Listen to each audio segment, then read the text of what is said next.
کمل پورہ کے جنگل میں کالو کوا اور اس کی بیوی کھانا بنا رہے ہوتے ہیں۔ کالو کوا کہتا ہے، جب تک تم کھانا بناؤ میں ابھی آتا ہوں۔ پھر وہ جنگل میں چلا جاتا ہے۔ ایک پتھر پر وہ جو ہی بیٹھتا ہے اس میں سے دھواں نکلنے لگ جاتا ہے۔ باپ رے، یہ کیا ہو گیا؟ یہ دھواں کہاں سے آ رہا ہے؟ کس چیز کا دھواں ہو سکتا ہے؟ مجھے تو ڈر لگ رہا ہے۔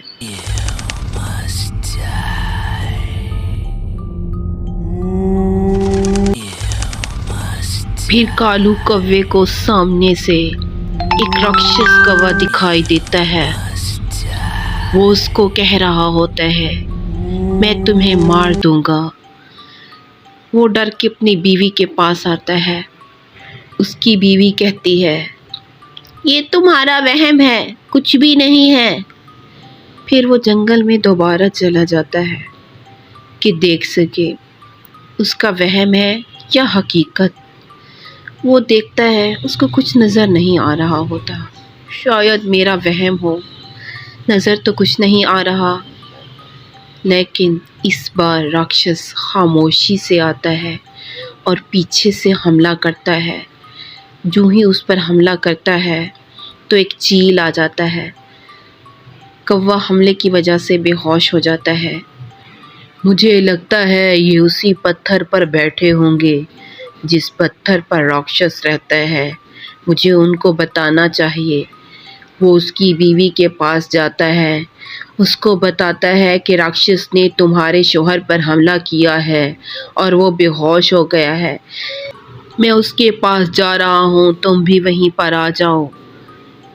چیل یہ سوچ رہا ہوتا ہے، اب وہ اس گاؤں میں نہیں رہ سکتے، انہیں یہاں سے جانا پڑے گا ورنہ وہ راکشس ان کو مار دے گا۔ وہ کوے کو بتاتا ہے، تم نے غلطی کی اس پتھر پر بیٹھ کر، اب وہ تم لوگوں کو نہیں چھوڑے گا۔ جو بھی کوا اس پتھر پر بیٹھتا ہے وہ ان کو مار دیتا ہے۔ وہ ایک راکشس کوا ہے۔ تم دونوں کو جلد از جلد کہیں چلے جانا چاہیے ورنہ وہ تم میں سے کسی ایک کو مار کے ہی سکون لے گا۔ لیکن وہ ہمیں کیوں مارنا چاہتا ہے؟ ہم نے اس کا کیا بگاڑا ہے؟ وہ کووں کا دشمن ہے، وہ کووں سے نفرت کرتا ہے۔ جو بھی کوا غلطی سے اس پتھر پر بیٹھ جائے وہ اس کو مار دیتا ہے۔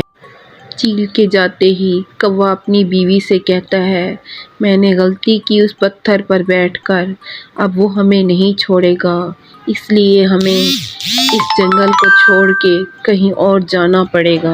شملہ کی پہاڑیوں میں ٹنی چڑیا اپنے شوہر بلیکی کے ساتھ رہا کرتی تھی۔ وہ اس گھر میں نئے شفٹ ہوئے تھے۔ ایک دن جب اس کا شوہر کام پر چلا جاتا ہے اور وہ سو رہی ہوتی ہے، اچانک اسے کسی کے رونے کی آواز آتی ہے۔ وہ کہتی ہے، کس کی آواز ہے؟ لیکن جب وہ کھڑکی میں دیکھتی ہے تو کوئی نہیں ہوتا۔ وہ باہر جا کر دیکھتی ہے، باہر کوئی نہیں ہوتا۔ اس کو بہت خوف محسوس ہونے لگ جاتا ہے۔ وہ اپنے شوہر کے پاس کھیتوں میں چلی جاتی ہے۔ مجھے گھر میں بہت خوف محسوس ہو رہا ہے، آپ میرے ساتھ گھر چلیں، میں اکیلی نہیں رہتی۔ ٹنی، تم ایسے ہی پریشان ہو رہی ہو، تمہارا وہم ہوگا، یہاں پر کچھ بھی نہیں ہے۔ یہ میرا وہم نہیں ہے، میں نے ایک دفعہ نہیں کئی بار اس پرندے کو دیکھا ہے۔ اچھا پریشان نہ ہو، میں ساتھ والے پڑوسی سے پتہ کرتا ہوں کہ کیا ماجرا ہے، تم سو جاؤ۔ لیکن جو ہی وہ سوتی ہے اسے پھر آواز سنائی دیتی ہے رونے کی۔ وہ بہت ڈر رہی ہوتی ہے، پھر وہ اٹھ جاتی ہے، اپنے شوہر کو کہتی ہے، دیکھا آپ نے آواز سنی؟ اس کے شوہر آواز تو سنتا ہے لیکن اس کو کہتا ہے، میں نے نہیں سنی۔ اچھا تم پریشان نہ ہو، میں ساتھ والے پڑوسیوں سے جا کے پتہ کرتا ہوں کہ کیا ہے، کس کی آواز آتی ہے اس گھر میں۔ اگر ایسا ہی رہا تو پھر ہم اس گھر میں نہیں رہ سکتے۔ وہ ساتھ والے گھر میں بنٹی کبوتر کے پاس جاتا ہے۔ بنٹی میاں، تم تو اس گاؤں میں کافی عرصے سے رہتے ہو، ہم یہاں پر نئے شفٹ ہوئے ہیں، لیکن جب سے شفٹ ہوئے ہیں ہمیں اس گھر میں ایک بھوتیا چڑیا دکھائی دیتی ہے اور وہ ہر وقت روتی رہتی ہے۔ کیا ماجرا ہے؟ تم ہی ہمیں بتا سکتے ہو۔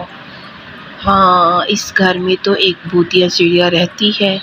کیا آپ کو اس کے مالک مکان نے کچھ نہیں بتایا تھا؟ نہیں، ہمیں تو کچھ نہیں بتایا گیا۔ ویسے اس نے زیادتی کی ہے، اس کو آپ کو بتانا چاہیے تھا۔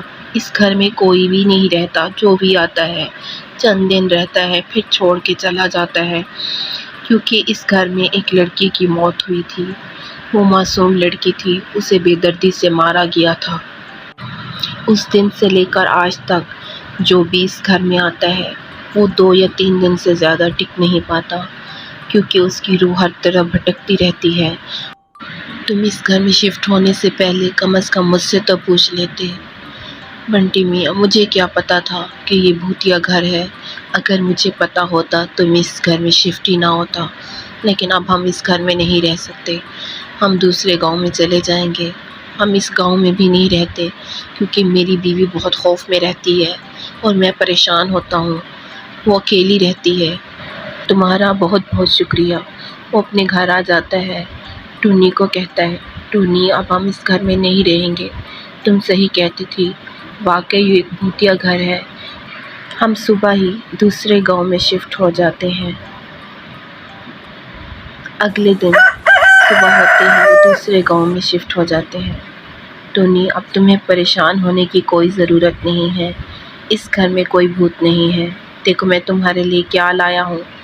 تم نے ایک سونے کے ہار کا کہا تھا، میں تمہارے لیے لے آیا ہوں۔ کتنا پیارا لگ رہا ہے۔